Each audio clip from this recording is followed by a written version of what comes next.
Okay, there we are. A second lesson about John Milton's Paradise Lost. What were we talking about? We were at the very beginning of Satan's adventure in hell. The rebel angels have just been defeated by Archangel Michael, and they wake up in this ugly place that is hell. The first thing they do is wondering, what shall we do now? Because they realize how difficult it is to live in hell, because they do remember what heaven was like. But Satan, because from now on we have to call Lucifer Satan, because he's not an angel anymore. He's the boss of the devils. He is the only one all devils would follow in his decisions. So what do?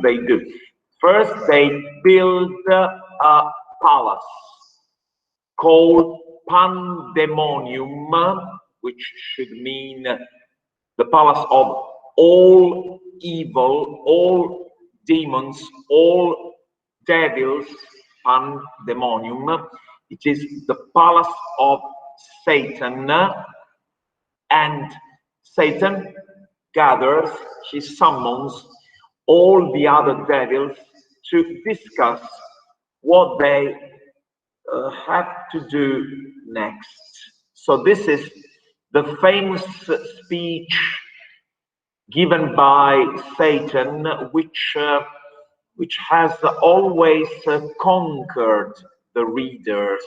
People have always appreciated this speech because it sounds like a speech about freedom, a speech about dignity. It is as if Satan becomes the hero in Paradise Lost, some kind of champion of dignity, of independence. He's the only one who has had the guts to defy God. He didn't want to be the second best. He didn't want to be some kind of slave to this tyrant, which is God. But believe me, this interpretation is not the right one. John Milton did not want to portray Satan as a hero. Satan is basically guilty of pride, as usual, as in ancient Greek plays, Greek tragedies. Although Paradise Lost is not a tragedy, it's not a play, Paradise Lost is an epic poem, but Satan commits the same mistake of Greek heroes, Greek tragic heroes, that is hubris, pride, excessive pride. But I must admit that this speech he gives is really impressive. What does Satan say to his mates? All is not lost. All is not lost. So this is what a leader should say to the soldiers after they have been defeated. He says, all is not lost. Now we have to bid the happy fields of heaven farewell. He says, farewell, adieu, heaven, okay? And hail, that is, welcome, welcome to the infernal world. And Satan says, thou, profoundest hell, receive thy new possessor. means it is as if hell is personified, and Satan is talking to hell, to this ugly place. And he says, okay, here I am the new king, the new possessor of this horrible place. Yet, even though it is horrible, look here, we can make a heaven of hell and a hell of heaven. Here, at least, we shall be free. Satan is admitting that hell is the most horrible place imaginable. But Satan says, I have a mind. Satan describes himself as a reasonable creature. He says, I have reason, I have a mind, I have a brain, and my mind cannot be changed by place or time. The mind is its place. So Satan seems to say, the place where I will never move away from is my mind, my reason. And according to my reason, in my mind, I am happier now in hell than I used to be in heaven, because now, here and now, we can be free. We are free from God's tyranny. So according to Satan, hell can be a heaven and heaven can be a hell.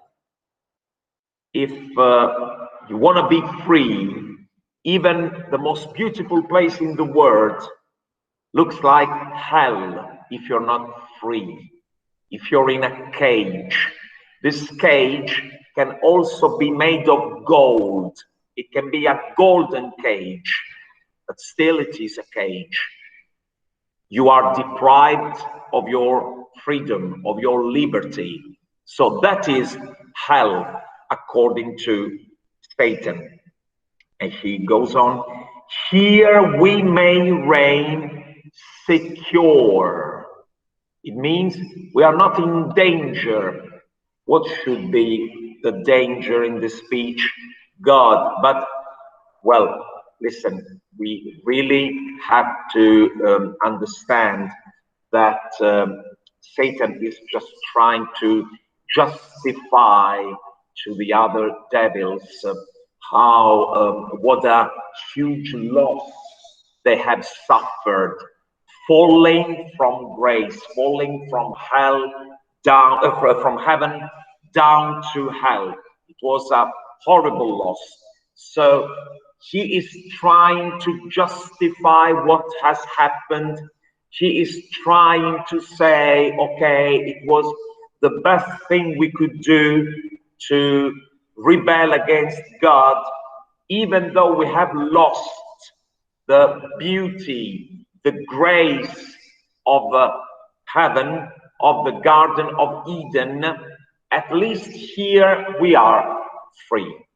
Okay, so the next question is, what shall we do now? Satan volunteers, he says to the other devils, I will go back up to, not to heaven, because he can't enter heaven anymore, but Satan says, I have heard that another place has just been created, this garden of Eden, and this new creature has been created, that is man. So Satan is somehow thinking of a way of going to this place, the Garden of Eden, talking to this creature that is man, and trying to ruin all that God has created. He is trying to ruin God's creation. So what does he do, basically? He takes the looks of an angel, and he knew how to look like an angel because he used to be one. He enters the Garden of Eden, and first he is disguised as a lion. The lion is the king of all beasts, so he has not stopped thinking of himself as the best, not the second best, simply the best. So he disguised himself as a lion. Then, after having a look at man and this other creature that is woman, she somehow understands that the weaker of the two is the woman, because he understands what Milton already wrote. Adam was made for virtue and for reason. Adam is the truly reasonable creature. Eve is what has been created, has been made for grace, for beauty. She is not truly 100% reasonable and reasoning creature. So Satan understands that the weaker part of this creation is Eve, and he takes the looks of a wonderful, gorgeous snake with this fantastic bright skin, and he approaches Eve and tries to convince her to disobey God, eating the fruit of the forbidden tree. Eve, at first, immediately says, "No way, it is forbidden. If I eat from that tree, I'm gonna die." But the snake says, the snake that is Satan says, "Look at me. I have eaten from the tree. Do I look dead? I am alive. I am alive, and I am gorgeous. I am gorgeous. Look at me. If you eat from that tree, you're not gonna die, and you're gonna be as beautiful, as bright as me." So Eve falls and eats from the forbidden tree. He eats the forbidden fruit. I'd like you to consider this fact. In Latin, malum is evil, but it is also the accusative case of malus, which means apple.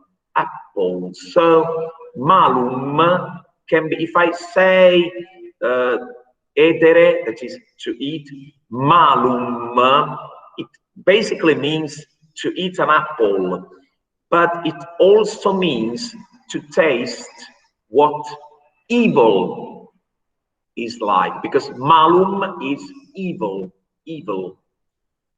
and apple, same word in Latin. This is weird.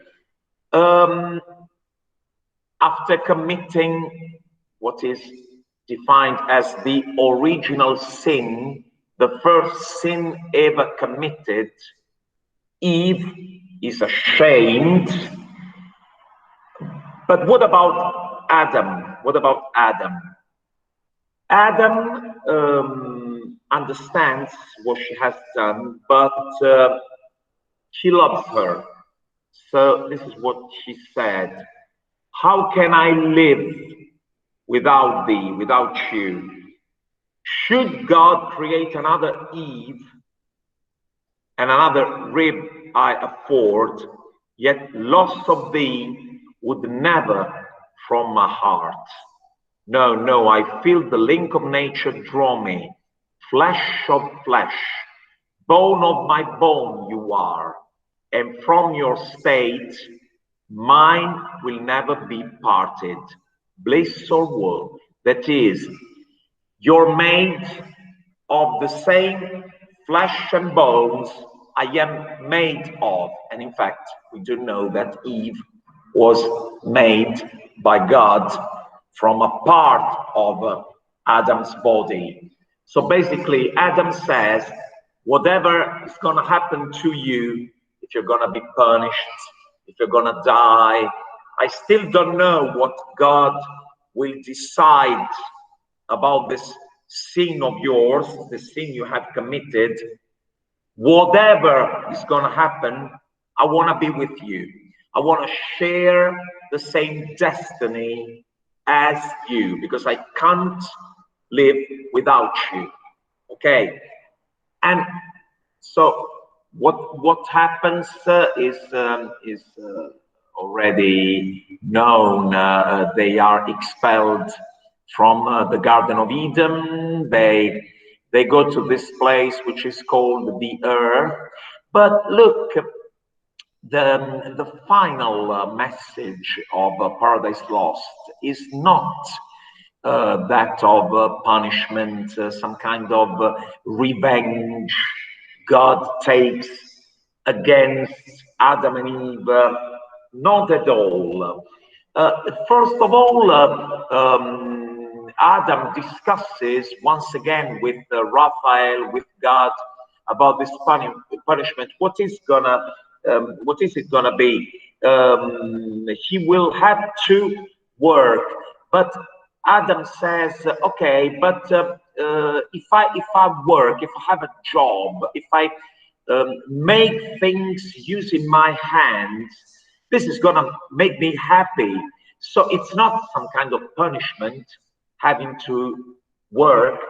As regards women, okay, giving birth to a child can be painful.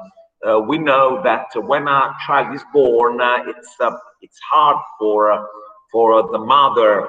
Okay, but think of the joy, the infinite joy she feels. So basically, what is described as God's punishment for men and for women is not that bad, and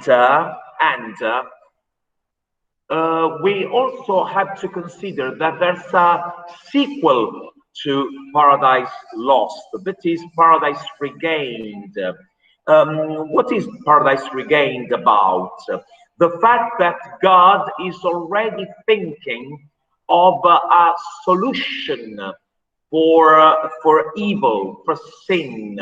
The solution is he is gonna send his son, that is Jesus Christ, to purify the word, this word. So paradise is gonna be regained after being lost. And a final thing I'd like to tell you. Look here. This is what the snake, that is Satan, tells Eve when he's trying to lead her to commit the original sin. The snake says, how can knowledge be forbidden? How can God have forbidden you from eating from the tree of knowledge? Does he want you to be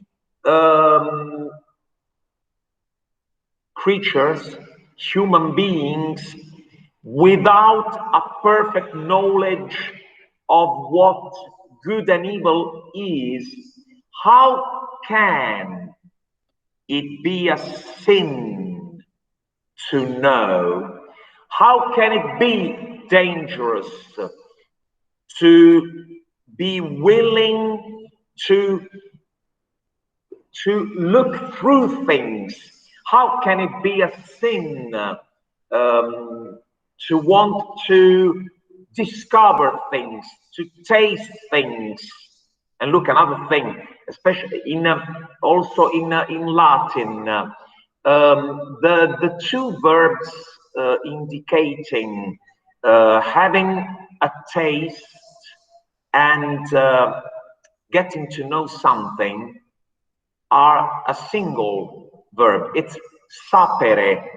Sapere, sapio, sapere has two meanings: to taste and to know, to get to know, to learn, to learn. How does